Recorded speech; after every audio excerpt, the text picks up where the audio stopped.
In the last video, we developed the concept of potential energy, and now starting in this video, we're going to use that to come up with what I consider to be usually a more useful form of the work energy theorem. So you'll remember that the work kinetic energy theorem, or the first form as I like to call it, says that the net work done on something is equal to the change in the kinetic energy. Well, we can take the net work, and since all forces are either conservative or non-conservative, we can break that into the work done by non-conservative forces plus the work done by conservative forces. And then we can subtract the work done by conservative forces from both sides.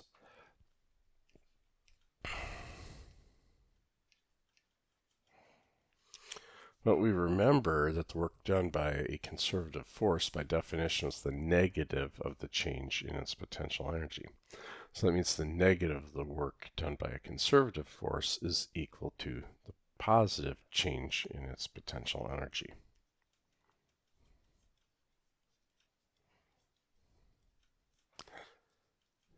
Now, to be honest, I frequently just leave it like that. But if we were to take this through all the way, we could say that the work done by non-conservative forces was equal to the change in energy, total mechanical energy of the system. And this is the second form of the work energy theorem. Now, it differs from the first form that you've seen because in the first version it was the network, so this involved all forces and just the kinetic energy. Here now we're only considering the work done by non-conservative forces at the cost now of having to consider all forms of mechanical energy, including potential energy. However, potential energy for conservative forces is usually a lot easier to calculate than the work, because potential energy only depends on which force is involved and the configuration of the two objects that are interacting. So let's go ahead and do an example of this, of how we could use it. And to that end, I'll start by imagining that we go ahead and throw a ball off a cliff. Let's make the cliff 5 meters high. So not much of a cliff, I know, but work with me.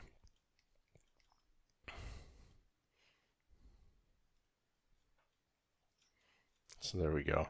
Let's say we're going to throw the ball off horizontally, so the initial, at 10 meters per second. We know the ball's going to go down in an arc.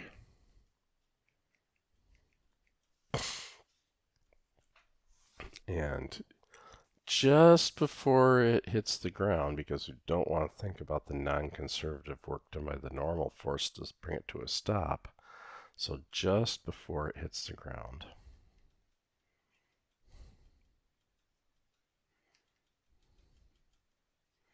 we'd like to know, how fast is it going?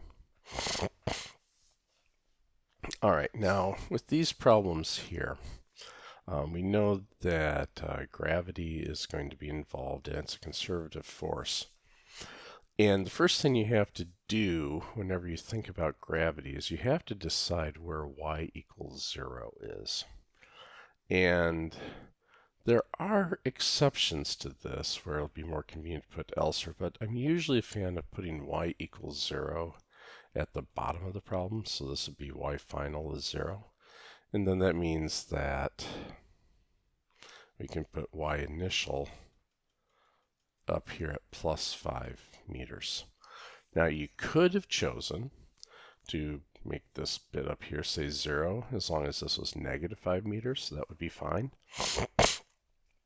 And there are times where when you're doing a problem that it is more convenient, say, to put 0 at the top, or even at some totally other place. Usually it'll be because the nature of the problem itself is screamingly giving you a natural meter stick for the problem. But in the absence of some natural meter stick in the problem, put y equals 0 at the bottom, then that way you don't have to mess with negative numbers. So when we're doing this, here, since we're neglecting air resistance, there is no non-conservative work. So we can start by saying, well, the work done by non-conservative forces is equal to delta E.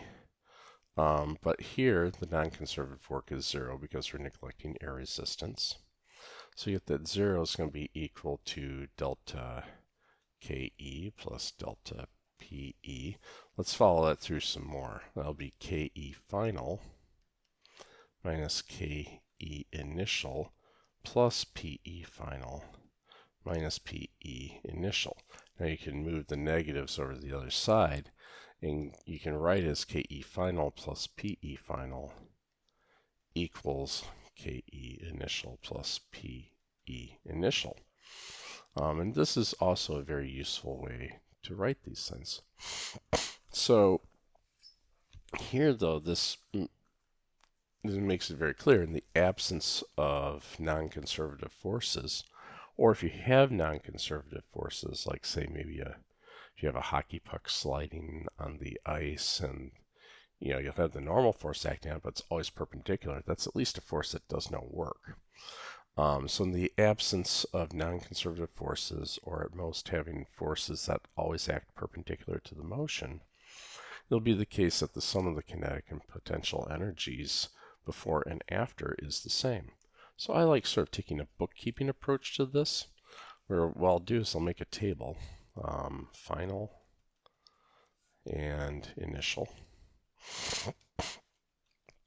And all I'll do is I'll just list all the forms of energy I can think of. Well, at the moment, there's kinetic energy and there is gravitational potential energy. Now, we can have many forms of potential energy.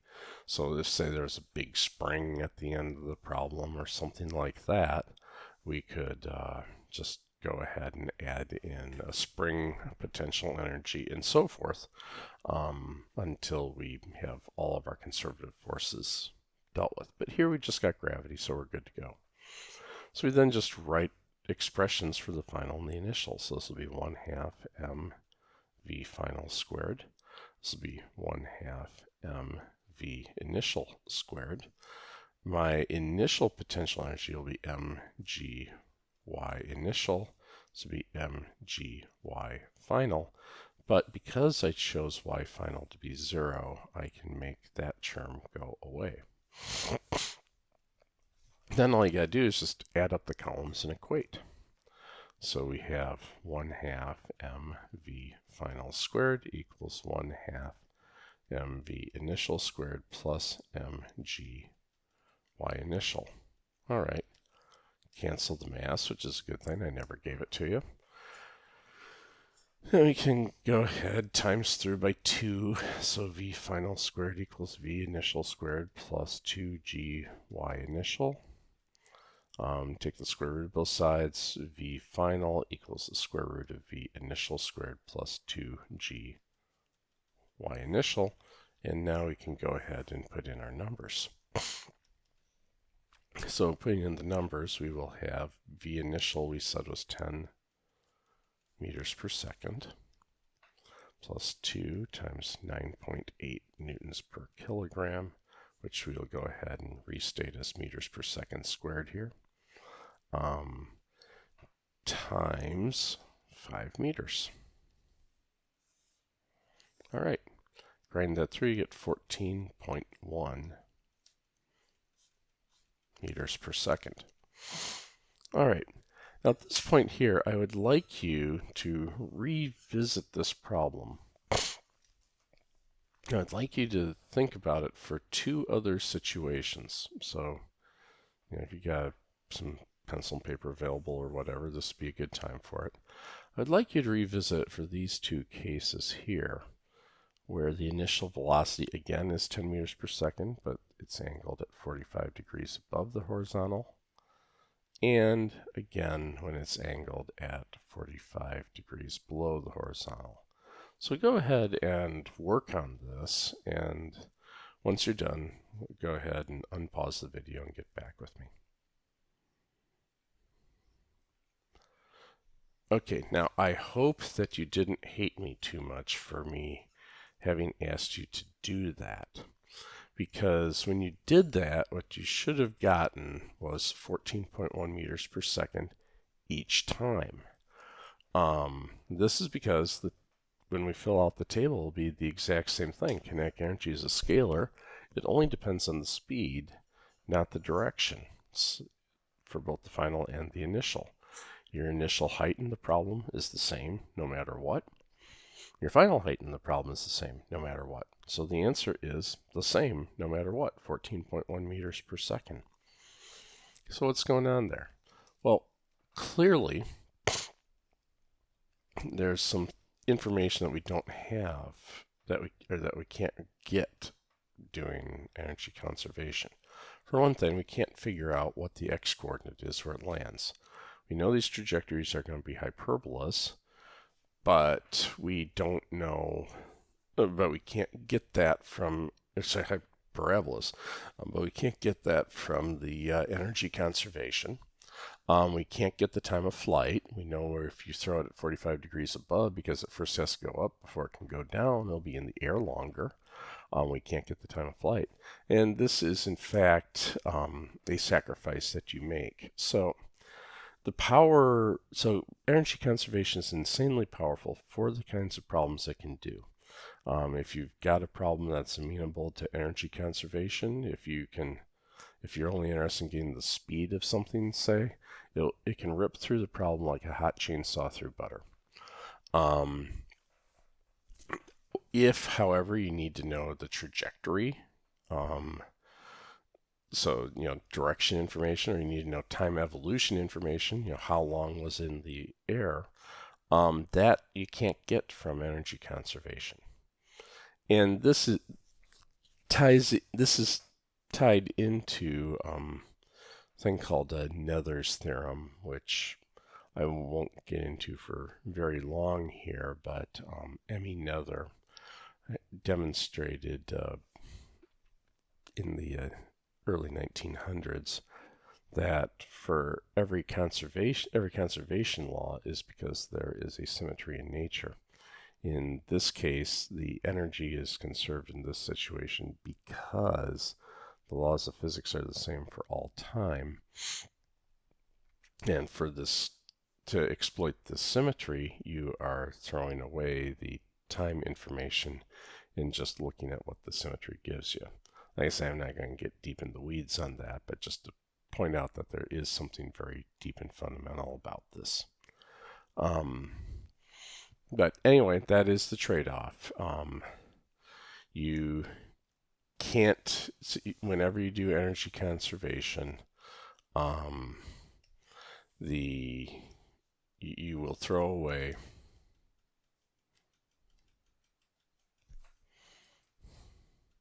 trajectory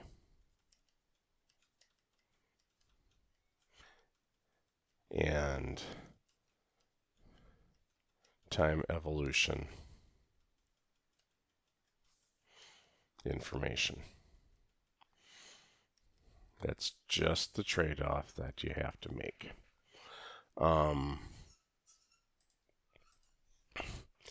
So it's not as bad as you might think, though. Sometimes you just don't care. Other times you can exploit a thing called a constraint. An example of constraint is if you're looking at, say, a roller coaster, you know that the engineers of the roller coaster designed the roller coaster cars to stay on the track. So you know the trajectory. It's the track. And if maybe you need to get the time later, perhaps you can do some kinematics or something like that, depending on the problem. So it could still well be the case that you can get what you need. If you need some trajectory or time evolution information, you might be able to get it after the fact, but not have to use the full machinery of Newton's second law to get it. Okay, so now what if there is a non-conservative force present? So to that end, let's think about an inclined plane here.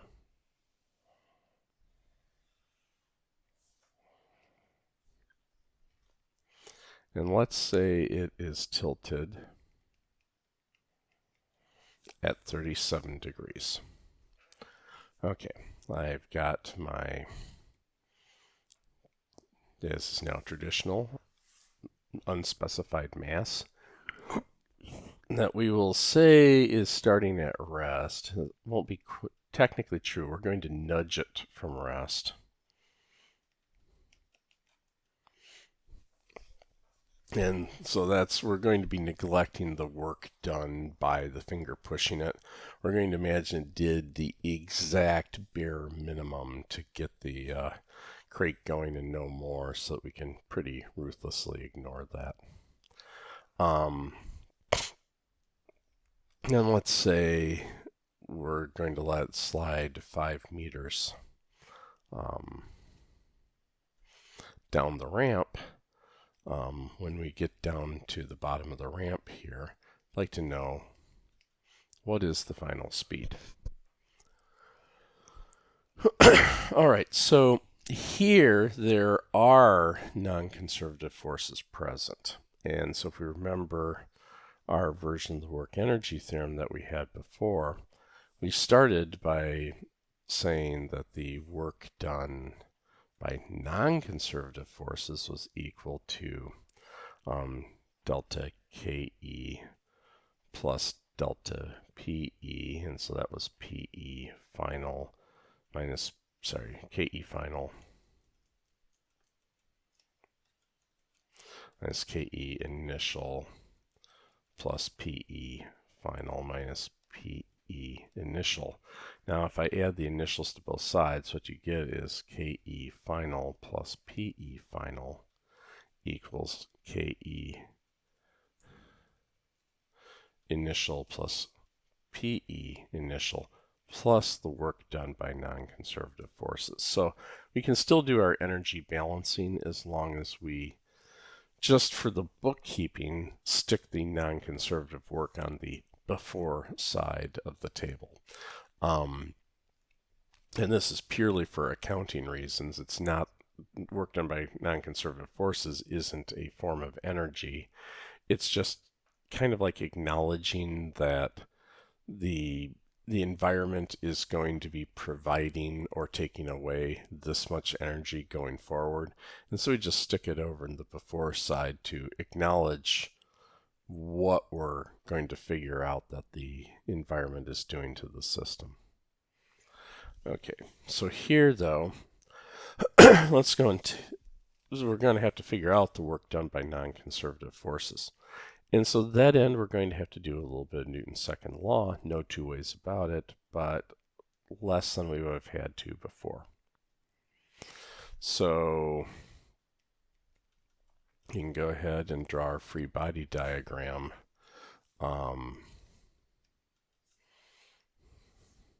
For our block.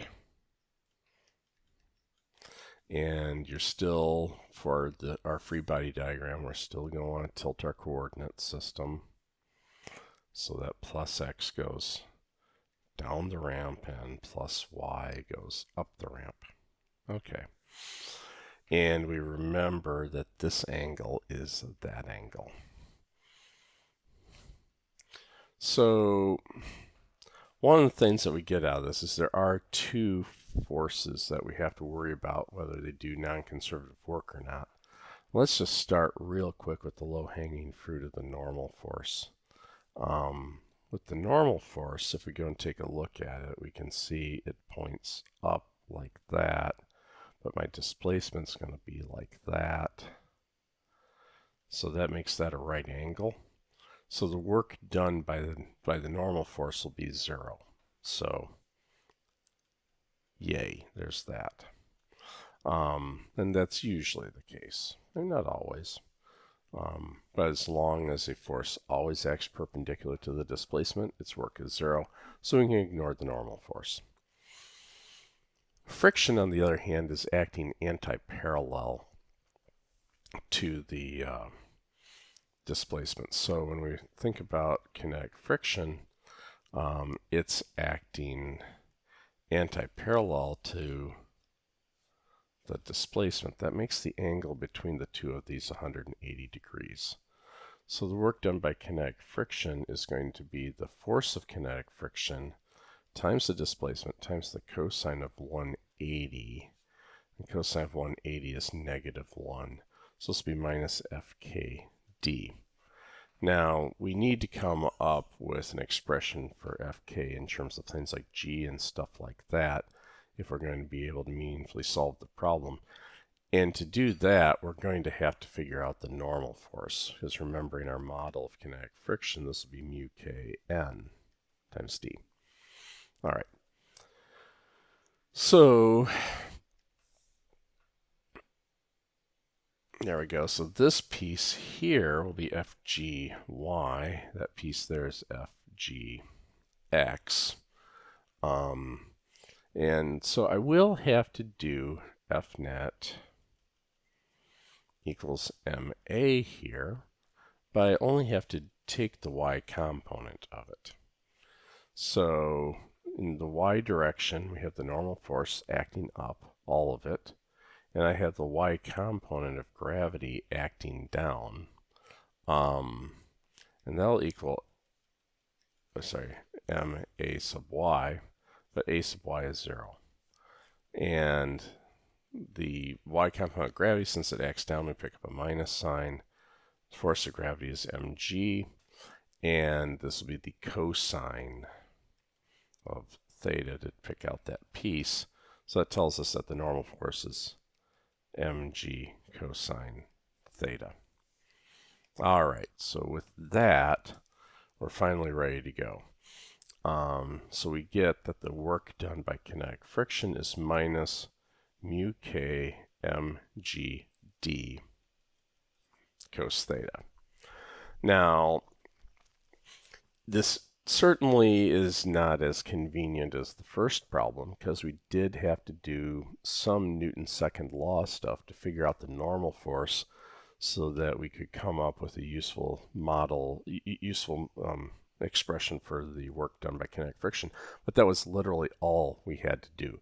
We now can skip the whole annoying thing of figuring out the acceleration, doing gang of 4 and all that,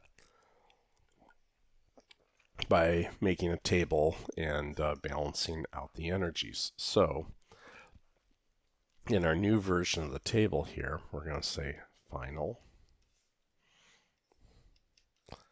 initial.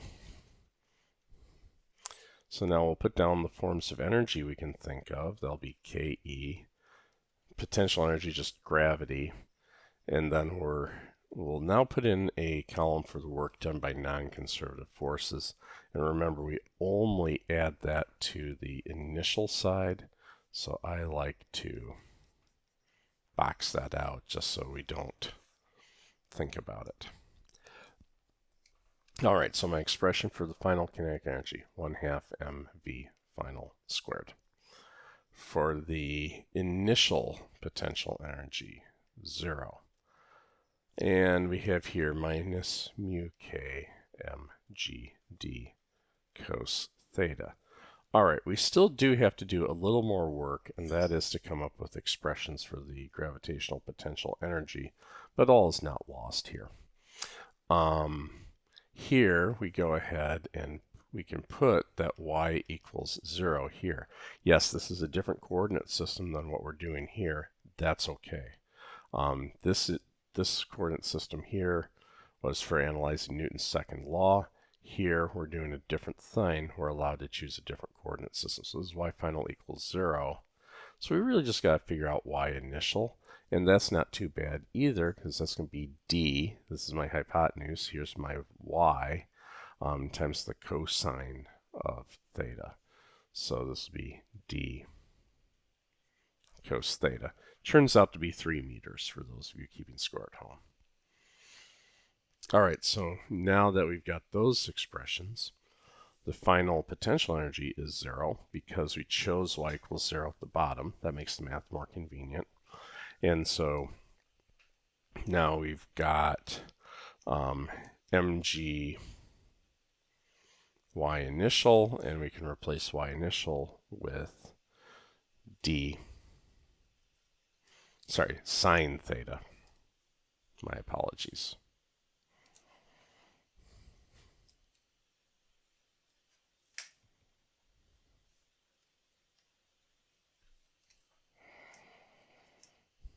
Because obviously this is the opposite, so we need sine, not cosine here.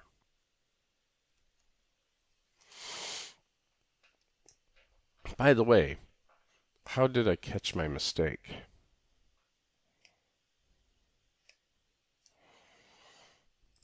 I caught my mistake because I realized that everything here was going to be cosine, and then that was going to make things look very weird,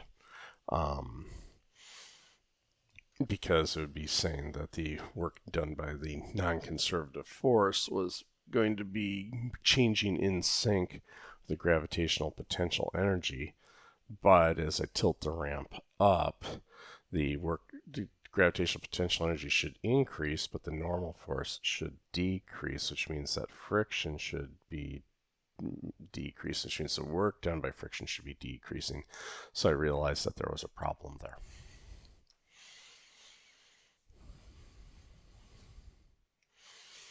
This is part of the always be estimating your answer as you go along. That helps you catch your mistakes. But anyway, let's go ahead and add it up.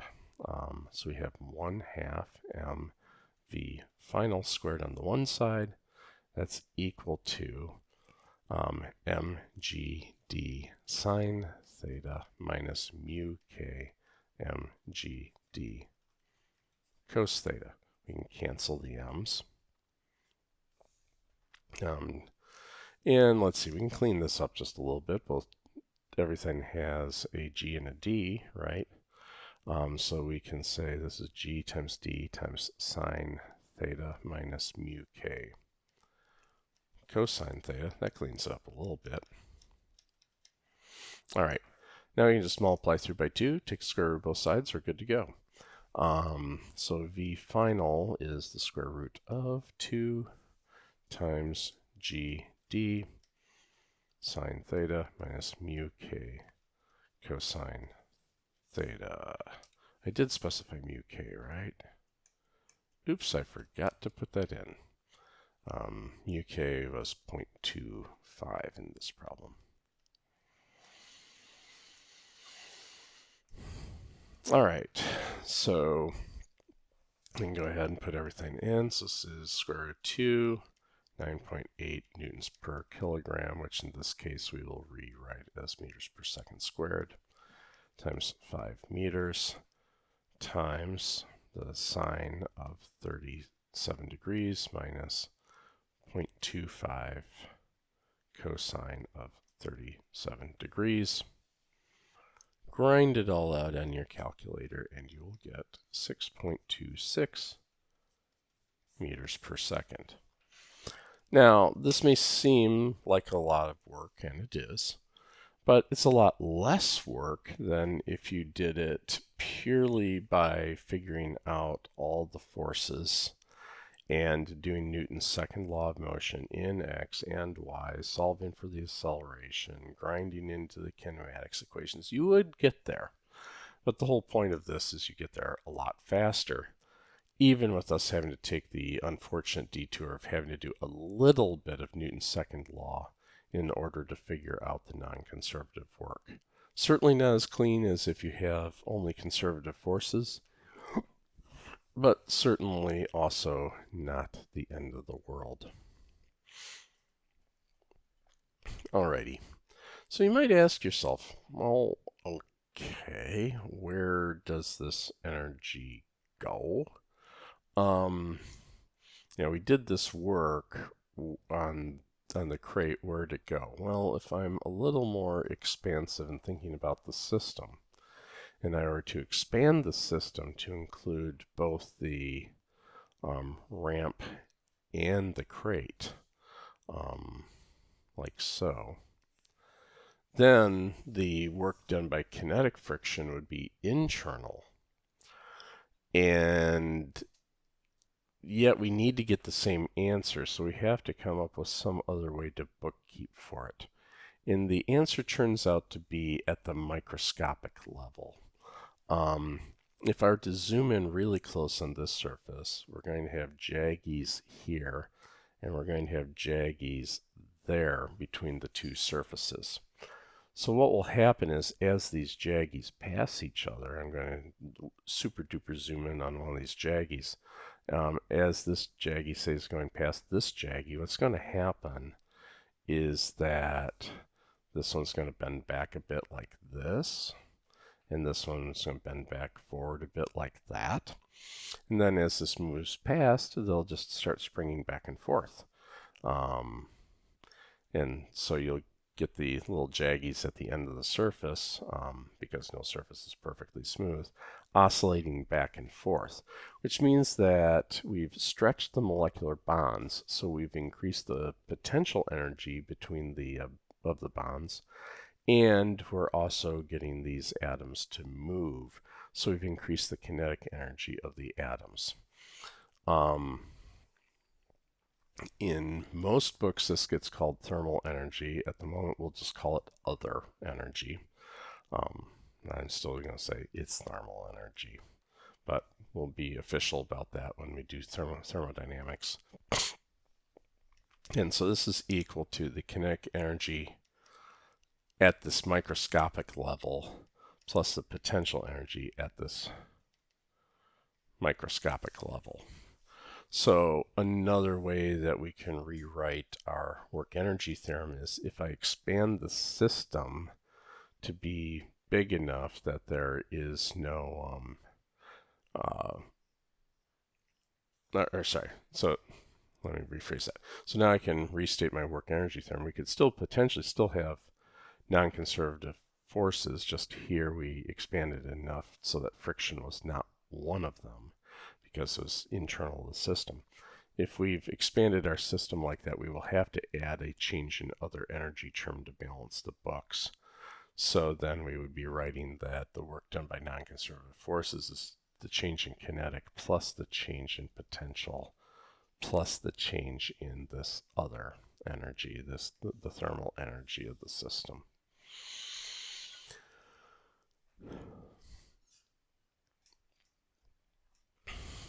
So, alrighty. Got two more things just to dovetail in here, and then we'll be good to go. So let's take a moment here to define power.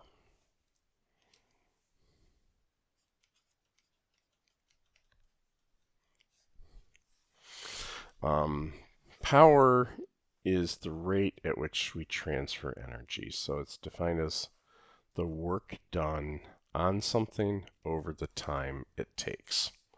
So the units of this are joules per second, and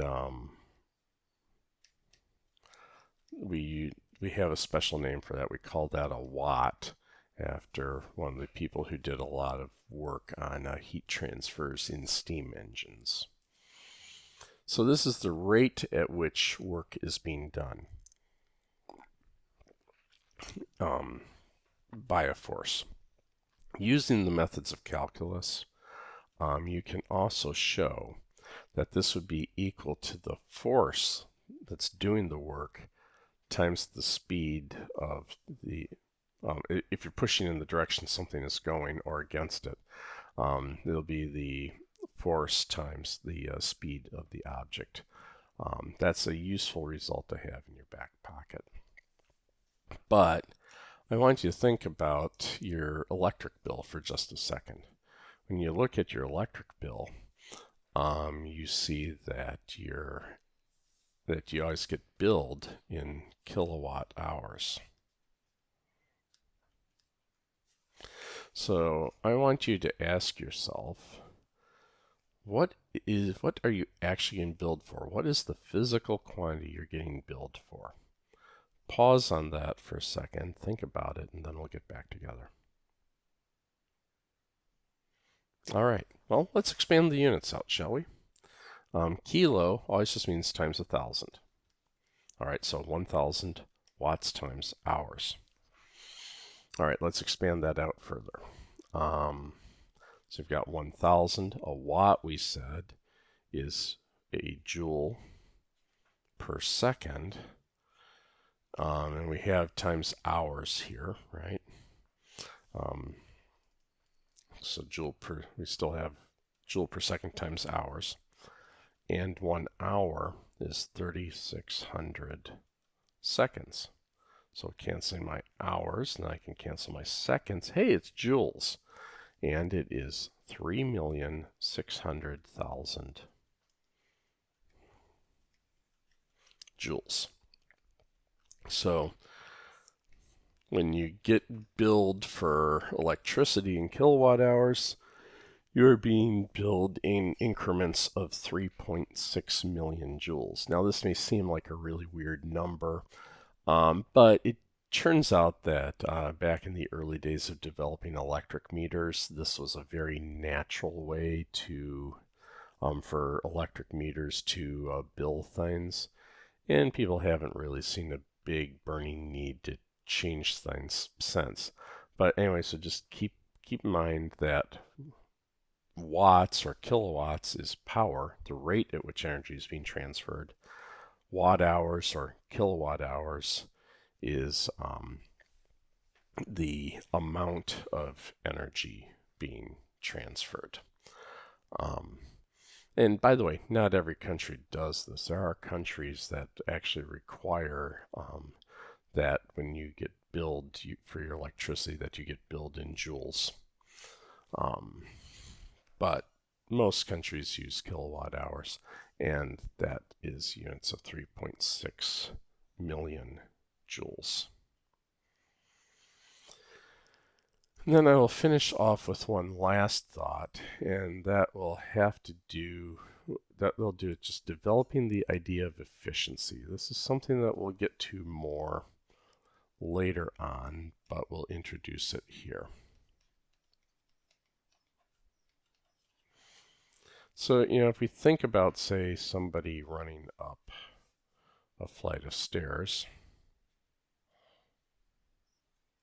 like that was me attempting to draw a person running.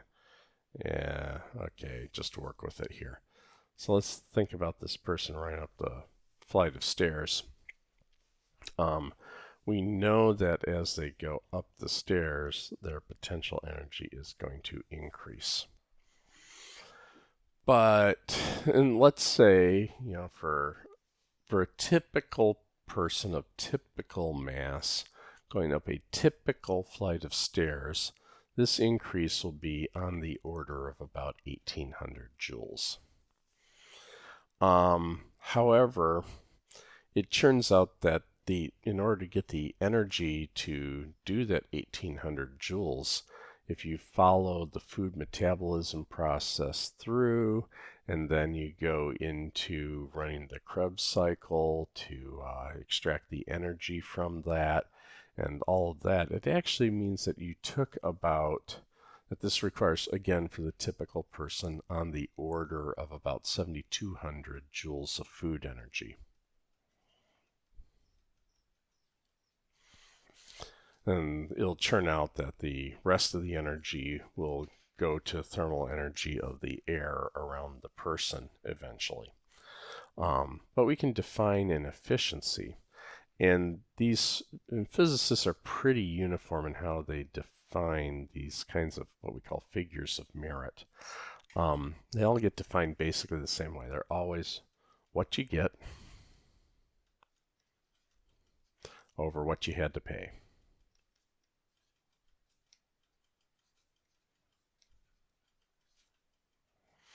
So for our example here, What we got was the 1800 joules of potential energy increase.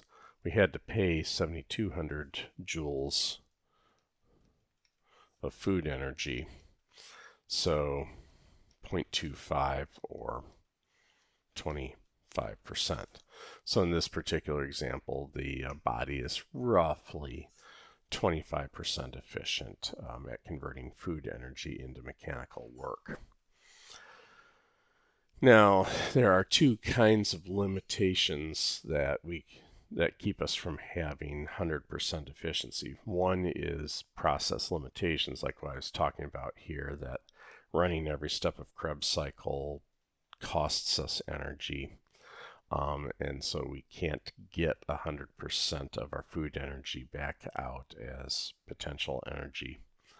But there are also fundamental limitations. When we get into thermodynamics, we will see that the second law of thermodynamics will place limits on how efficient any cyclic process can be. So we'll hit that at that point. But anyway, I will catch you all in cyberspace later. Have a great day.